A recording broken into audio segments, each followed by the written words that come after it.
हमारा जल्दी करो, हम लेट हो रहे हैं। हाल 10 बजे बंद हो जाते हैं आजकल और तुम्हारा मेकअप खत्म नहीं हो रहा। जाहिद साहब झुंझलाते हुए बोले। जी बस अभी आई, अमारा ने कोई तीसरी बार कहा। वो इस वक्त ड्रेसिंग रूम में मेकअप को फाइनल टच दे रही थी। टूं टूं, इतने में अमारा का मोबाइल बज उठा। अमारा, तुम्हारा मोबाइल। जाहिद साहब ने साइड टेबल पर पड़ा मोबाइल उठाया और ड्रेसिंग रूम में जाने लगे। आप पढ़ लेना, अम्मी का होगा मैसेज। हमारा दुपट्टे को पन्नों से सेट करते हुए बोली तो जाहिद साहब मैसेज खोलकर पढ़ने लगे। अमारा, I miss you so much Nabeel. हमारा, जाहिद साहब के लहजे में ना जाने क्या क्या था कि अमारा के हाथ जहाँ थे वहीं रुक गए। नबील हमारा का तायाजाद कज़न था और शादी के बाद उन दिनों नया नया दुबई आया था। इत्तफाक से उसकी बीवी का नाम भी अम्मारा था। दुबई से रेगुलर नंबर पर कॉल और मैसेज महंगे पड़ते थे, सो किसी दोस्त के कहने पर नबील ने इंटरनेट मैसेज सर्विस का सहारा ले लिया। उस दिन उसने मैसेज व्हाट्सएप में पहले अम्मारा का नंबर लिखा और फिर मैसेज लिखकर सेंड पर क्लिक कर दिया। बाद में नंबर दोबारा चेक किया तो पता लगा वो अपनी बीवी अम्मारा की बजाय अपनी शादीशुदा कज़न अम्मारा को सेंड कर चुका है। दोनों नाम एक जैसे थे, सो नंबर्स आगे पीछे ही सेव थे। जाहिद भाई, आप मुझे गलत मत समझें, मैं अपनी बीवी को मैसेज कर रहा था, गलती से हमारा बहन को चला गया। आपको जो ज़हनी तकलीफ पहुंची, मैं उसके लिए माफ़ी मांगता हूं। नबील बारहा कॉल करके माजरत कर चुका था, लेकिन जाहिद साहब के दिल में जो शक और गलत फहमी का बीज बोया जा चुका था वो ना निकल सका। फिर उन्हें ये बात भी अच्छी तरह मालूम थी कि पहले अमारा का रिश्ता नबील से ही होने जा रहा था, लेकिन उस वक्त नबील की बेरोजगारी की वजह से बात आगे ना बढ़ सकी। ये सब बातें सोच सोच कर जाहिद साहब के दिल में शक के बीज को तनावर दरख्त बना लिया। जाहिद साहब के ससुर का फोन आया हुआ था और वो अपने दामाद को दावत दे रहे थे। अच्छा बेटे, मैं फोन बंद करता हूँ, आपने जरूर आना है ईद के पहले दिन। जी अंकल जरूर, अल्लाह हाफिज। बता दो अपने अब्बा जान को हम नहीं आएंगे, एन टाइम पे बहाना कर देना कोई ना कोई। जाहिद ने हमारा को कहा तो उसकी आंखों से आंसू निकल आए।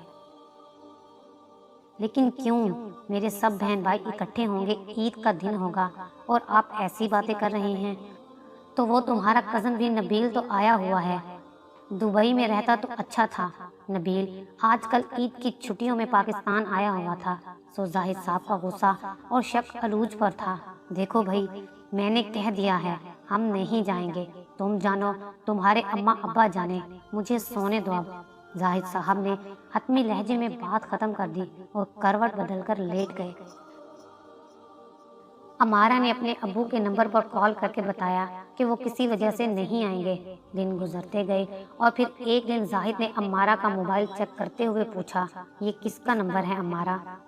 जब से मैसेज वाली बात हुई थी, जाहिद साहब घर आते ही अमारा का मोबाइल चेक करते और फिर गाहे बगाहे चेक करते ही रहते। ये मेरी सहेली है नबीला, कल ही मार्केट में उससे मुलाकात हुई है, यहीं साथ वाली गली में रहती है, अमारा अपनी धुन में बता रही थी। और जाहिद ने उसकी बात काट दी। अच्छा, तो अब नबील साहब का नंबर नबीला के नाम से सेव कर लिया है, मैं अभी इस नंबर पर कॉल करता हूँ। ये कहकर जाहिद ने नंबर डायल कर दिया। थोड़ी देर बाद एक जनाना आवाज़ उभरी, हेलो अमारा, कैसी हो? जाहिद ने फ़ोन बंद कर दिया और उठकर कमरे में चले गए। अमारा की बेबसी की इंतहा ना रही और वो पीछे पीछे चली आई और कहने लगी, जाहिद, मैं आपको कैसे यकीन दिलाऊं, नबील मेरे भाइयों जैसा है, मेरी खालाजाद बहन का शौहर है वो। फिर वो कितनी बार बता चुका है कि गलती से मैसेज कर बैठा था। अम्मारा बेगम, बस अब मेरा मुंह मत खुलवाओ, उसी से शादी कर लेती, मेरी जिंदगी बर्बाद करने की क्या जरूरत थी? जाहिद साहब तेज लहजे में कहते चले गए। मेरे अल्लाह, कितना घटिया इल्ज़ाम लगाते हैं मुझ पर, ज़रा भी ख्याल नहीं आता मैंने आज तक दिल में किसी गैर महरम की मोहब्बत नहीं डाली। कैसे यकीन दिलाऊं उनको अपनी पाकदामनी का? या अल्लाह, मेरी ये आजमाइश कब ख़त्म होगी? हमारा बाथरूम की ठंडी दीवार से सर टिकाए सोचती रही और आंसुओं से उसका दुपट्टा तर हो गया। वक्त गुजरता रहा, 3 फूल जैसे बच्चे भी घर की रौनक बन गए। لیکن گزرتے ماہوں سال بھی زاہد کے دل سے شک کے داغ نہ مٹا سکے۔ کوئی فنکشن ہوتا یا فوتگی، جہاں بھی نبیل کی آمد کی خبر ملتی یا ہلکی سی توقع بھی ہوتی تو زاہد صاحب نہ خود جاتے نہ امارہ کو جانے دیتے۔ یہ تو شکر تھا کہ نبیل زیادہ تر جاب کے سلسلے میں دبئی ہوتا تھا، اس لیے کام چل جاتا تھا، لیکن زاہد صاحب کی اس شکی طبیعت کی وجہ سے امارہ کے اندر کی کیا حالت تھی یہ وہی جانتی تھی۔ کاش میں پھر سے چھوٹی سی بچی ہو جاؤں، نہ کوئی غم نہ دکھ۔ امارہ نے اپنے تینوں بچوں کو پارک میں کھیلتے دیکھا اور سوچنے لگی، زاہد صاحب کے شک کی وجہ سے وہ اندر سے بے انتہا دکھی رہتی تھی۔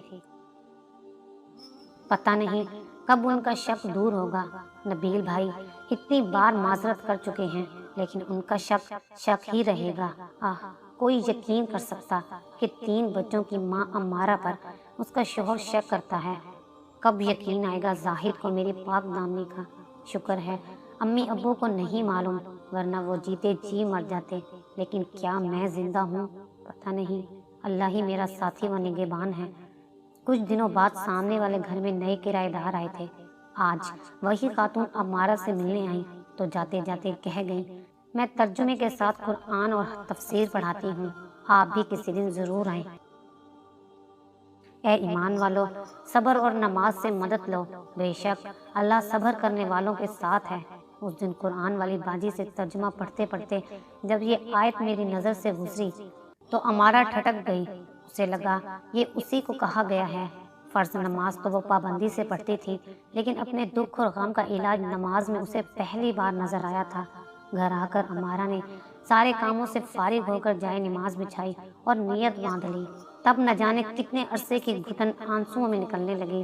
نماز پڑھ کر ہٹی تو امارہ کو کافی سکون ملا۔ آج محسوس ہو رہا تھا جیسے وہ اپنے غم میں اکیلی نہیں رہی۔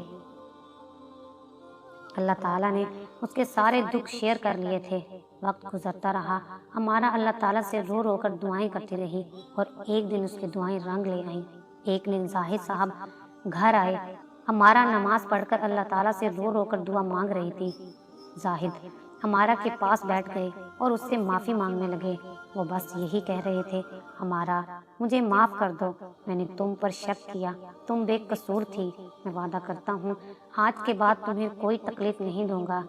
آج اس بات کو 5 سال گزر گئے ہیں۔ سچ میں زاہد اب میرے ساتھ بہت اچھے ہیں۔ اے وہ لوگوں جو ایمان لائے، بہت سے گمان سے بچو، کیونکہ بعض گمان گناہ ہے۔ جس نے کسی کے بارے میں ایسی بات کہی، تہمت لگائی جو اس میں حقیقت میں تھی ہی نہیں، تو اللہ اسے تہمت لگانے والے کو دوزخ کی پیپ میں ڈالے گا، یہاں تک کہ اگر وہ اپنی اس حرکت سے باز آ جائے، توبہ کر لے۔